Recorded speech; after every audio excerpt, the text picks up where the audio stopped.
Hello friends, ഞാൻ evening ഒരു കട്ടൻ ചായ ഇടുമായിരുന്നു. അപ്പോഴാണ് ഈ പോട്ടല്ല, സ്റ്റീൽ പാത്രം. ഇത് എൻ്റെ വീട്ടിൽ ഫ്രണ്ടിൽ നിന്നൊരു ചെടിയാണ് അപ്പാർട്ട്മെൻറ്റിൻ്റെ. അപ്പോൾ അത് അവിടെ നിൽക്കാൻ പാടില്ല, മാറ്റണം, വെട്ടിക്കളയണം എന്നൊക്കെ പറഞ്ഞപ്പോൾ എനിക്കത് കളയാൻ തോന്നിയില്ല. അപ്പം ഞാൻ അതിൻ്റെ 2 കൊമ്പ് മുറിച്ചിട്ടൊന്ന് അകത്തൊരു സ്റ്റീൽ പാത്രത്തിൽ വെച്ചു. ഇനി ഇതിനൊരു പോട്ട് വാങ്ങണമെങ്കിൽ ഹസ്ബൻഡ് കനിയണം. അതുവരെ അത് ഈ സ്റ്റീൽ പാത്രത്തിൽ അങ്ങ് മുന്നോട്ട് പോകും. ഒരു കട്ടൻ ചായ ഇട്ടു. പഞ്ചസാര ഇല്ലാത്തത് കൊണ്ട്, ഇല്ലാഞ്ഞിട്ടല്ല, കുറവാണ്, അതുകൊണ്ട് ശർക്കരപ്പൊടി ഇട്ട് അഡ്ജസ്റ്റ് ചെയ്യണം കുടിക്കുന്നത്. നല്ല ടേസ്റ്റ് ഉണ്ട് കേട്ടോ ഇങ്ങനെ കുടിക്കാനായിട്ട്. പക്ഷെ കുറച്ച് കുടിച്ചപ്പോൾ എനിക്ക് എന്തോ പോലെ തോന്നി.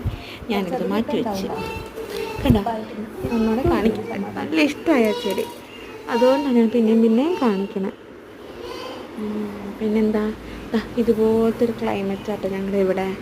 നല്ല ഒരു ചാറ്റലുണ്ട്, പക്ഷേ എൻ്റെ ഫോണിൽ കാണാൻ പറ്റുന്നില്ല, എനിക്ക് മാത്രമേ കാണാൻ പറ്റുന്നുള്ളൂ. പിന്നെന്താ, കട്ടൻ ചായക്ക് മിക്സർ. ഇത് ഞങ്ങൾക്ക് ഇവിടെ വലിയൊരു പാക്കറ്റ് കിട്ടും കേട്ടോ, 160 രൂപയാണ്.